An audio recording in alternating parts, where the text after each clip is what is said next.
మన శరీరంలో కోటాను కోట్ల సెల్స్ డాటా ఉంటుంది. ఆ సెల్స్ లోపల, ప్రతి సెల్ లోపల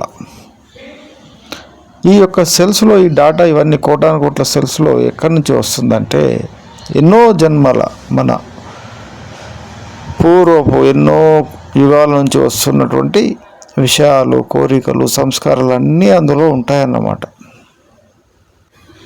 మనకు నిరంతరము ఆలోచనలు వీటి ద్వారానే వస్తూ ఉంటాయి. అవి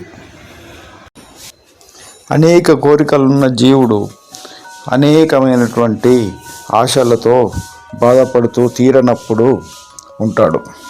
విషయాసక్తి, కోరికలపైన ఇంట్రెస్ట్ ఉన్నటువంటి జీవుడు వీటన్నిటినీ తప్పించుకొని, వీటన్నింటినీ వదిలేసి దైవ మార్గంలో స్థిరమైపోయి మనస్సును ఉంచుకోవడం అనేది అంత సులభమైన విషయం కాదు. ఇలాంటి కోరికలు ఉన్నటువంటి జీవుల వద్ద, వారు మన పిల్లలైనా కానీ, మన ఇంటి వాళ్ళైనా కానీ, మనము అతిగా కోరికలు ఉన్న వ్యక్తుల వద్ద మనం వారికి ఉపయోగపడని సమయంలో, వృద్ధాప్యంలో, అనారోగ్యంలో కూడుకున్నటువంటి సందర్భాలలో వారిలోని అసహనాన్ని మనం చూస్తూ ఉంటాం. మన పిల్లల నుంచి కానీ, బంధువుల నుంచి కానీ, వారు మన పట్ల ప్రవర్తించే విపరీత ధోరణిని మనము చూసి బాధపడుతూ ఉంటాం. అందుకే పూర్వకాలంలో వానప్రస్థాశ్రమం పెట్టారు. ఎందుకంటే అందరూ యోగులు కాలేరు, అందరూ తపస్సులు చేయలేరు. వానప్రస్థం ఎందుకు పెట్టారంటే ఆ యొక్క వయసులో తమ పిల్లలకు ఉన్నటువంటి ఆలోచనలు, కోరికలు చూసి మన మనస్సు కూడా వారు పెట్టే బాధను అనుభవించి మరొక జన్మలో తెలియకుండానే వారికి శత్రువులుగా మనం పుడతాము.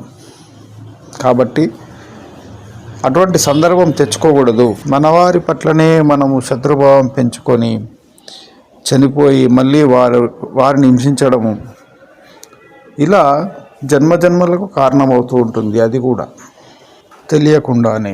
అందుకే వారు ఆ కోరికలు ఉన్నటువంటి వ్యక్తుల వద్ద నుంచి దూరంగా వెళ్ళి, ఆ యొక్క సమయంలో వీరికి కూడా ఈ యొక్క ఆత్మతత్వం అలవడుతుంది. వానప్రస్థం అంటే అందరికీ దూరంగా, ప్రజలకు దూరంగా, సొసైటీకి దూరంగా, ఏదో ఒక స్థలంలో, ఒక గ్రామంలో ఏకాంతంగా దైవచింతనతో ఉండడం.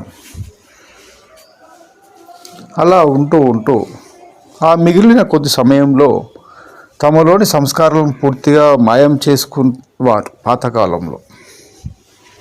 అలా వారు ఒక ఆదర్శప్రాయమైన జీవితానికి ముగింపిచ్చేవారు.